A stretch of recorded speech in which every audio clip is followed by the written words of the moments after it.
Hey everybody, I just threw some sinking cichlid pellets in the tank. There we go, that's the one I was waiting to see. That coolie loach right there is one of the most recent ones I put in there, and that's the one where I shot the video. It changed color before our very eyes. Well, it's developed almost like weird puppy dog colors. It's got a white head and a white tail, and then its body has these sort of blotchy colors throughout it. And the reason I actually threw the pellets in there was to see if I could get that little guy to come out. I stood here for about 10 minutes this morning and I didn't see any of the loaches in the tank. And so I threw a little bit of food in there just to try to coax them out. And the reason I did that was because that new Gold Zebra Loach is really small. That's actually smaller than the neon tetra that I have in here. And I also have big old catfish in this tank. And so I did have one viewer ask if I was not concerned about that catfish eating that little loach. And I was a little concerned about that. I didn't really think it was likely, or I wouldn't have done it. But I was aware that it was a possibility. And so I was a little bit, nervous coming in here this morning. Not nervous necessarily, but you know what I mean. I was a little bit worried that I was going to see no brand new loach. But sure enough, he's fine. And we even got to see a little bit extra with some of those other ones coming out.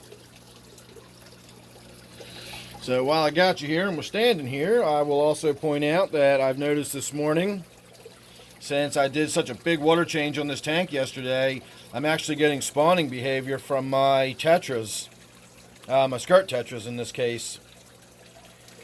And that is probably my oldest skirt tetra there. That is a glowfish. It's a genetically modified skirt tetra.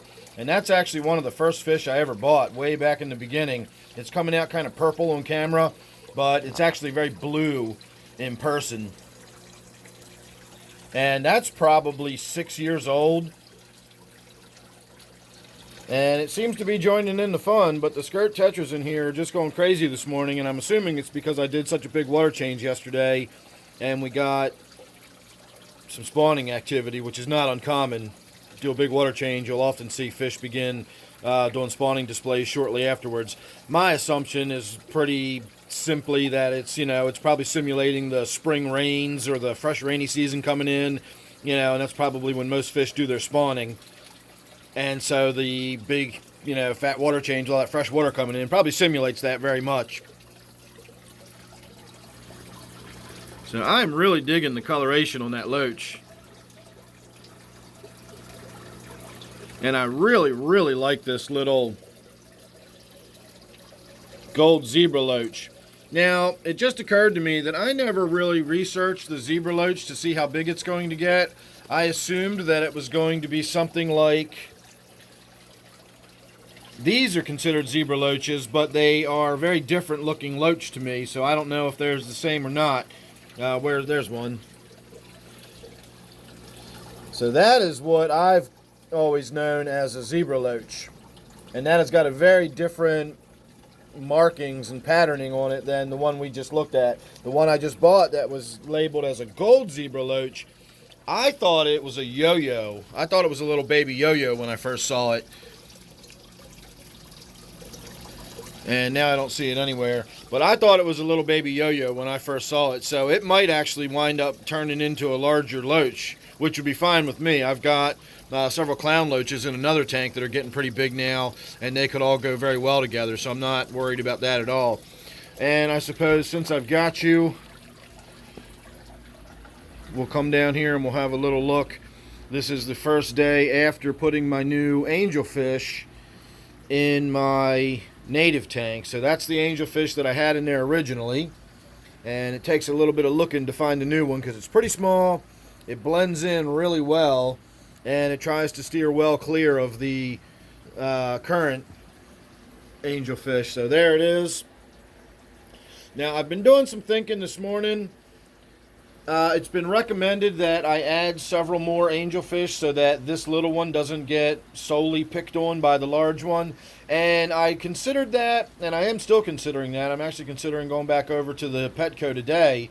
I know for a fact, as of yesterday, they had several in there that would just go awesome in this tank. I really fought myself not to bring about 6 of them home yesterday. I only brought this one home, but I easily could have brought half a dozen of them home. So that's still an option for me today to go over there and do that.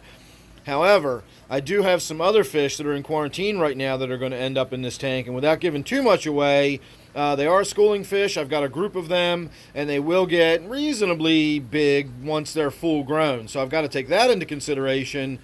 And I was actually just sitting here calculating up all of the inches of fish in this tank just for the fun of it. I know the inch of fish per gallon of water rule doesn't necessarily hold water all the time.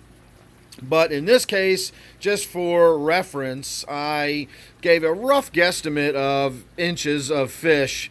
For example, I did 8 inches for the pleco. I did 8 inches for the tilapia. I think I did 6 inches for the suckerfish on the bottom. I think I did 8 inches for the big shiners right there, and then I averaged 3 inches a piece on all of the minnows, and believe it or not, there's about 20 of the minnows in there. And then I've got the 2 angelfish, and we are actually already about 120 inches of fish, more or less. And then, of course, I've got a bunch of snails in there, which, despite what some people think, they add to the bioload. A lot of people think that snails reduce the bioload somehow, but they don't. Snails are animals, and while they might be eating the algae, they are still producing waste after they eat that algae, and that is what your bioload is. It's that waste product from the animals. So snails absolutely contribute to your bioload. Not significantly necessarily, but they are in there, and that is worth thinking about. You know, they are producing waste. So I'm already really loaded up on fish in this tank. And of course the shiners will eventually get to be about a foot. My chubs in here, of course the chubs and the minnows are going to get thinned out come next spring. Eventually those are going to get sort of phased out, I think, ultimately anyway. So I don't know. A lot going on, a lot to think about. I've also got fish in my 20-gallon angelfish tank on the other side of the room that I just took a bunch of the diamond tetras that were in that tank, and I pulled them out and put them over here. So I've got one big school of diamond tetras over in this tank now. So that tank has space available, and I want to go and get something to put in that. But I can't do that if I'm buying stuff to put in this. And right now my quarantine tank is loaded up with ick, and the ick treatment I used on it didn't work. For the first time I've ever tried using that treatment. I've used it for years and it didn't work. We are going to be shooting a video about that here in the near future. So I've ordered a new product to treat the ick, and it will be here tomorrow. I just did a big water change and I put some salt in the tank, and so I'm doing what I can while I wait for the medicine to show up, but the medicine won't be here till tomorrow. So we're going to have to wait and see what goes on with my quarantine tank and the fish that are in there. They may not even survive, and they may not ever even make it into this tank. I don't know. So common sense, better judgment is telling me I should hold off and let some of these things kind of pan out and see where we're going and what's happening. But my impulsiveness and boredom is really pushing me to drive over to the PetSmart and get some more fish. Because this one, if it lets me get close enough, the markings on this are just amazing. It really is going to grow up to be a beautiful fish. My rule with buying angelfish is it's really got to stand out for me. Angelfish are one of those fish where there's no such thing as an ugly one. So you can always go to the store and find a beautiful angelfish that you'd love to bring home. And if I did that, I'd have 1,000 angelfish right now. What I do is I wait until I see an angelfish that just stops me in my tracks.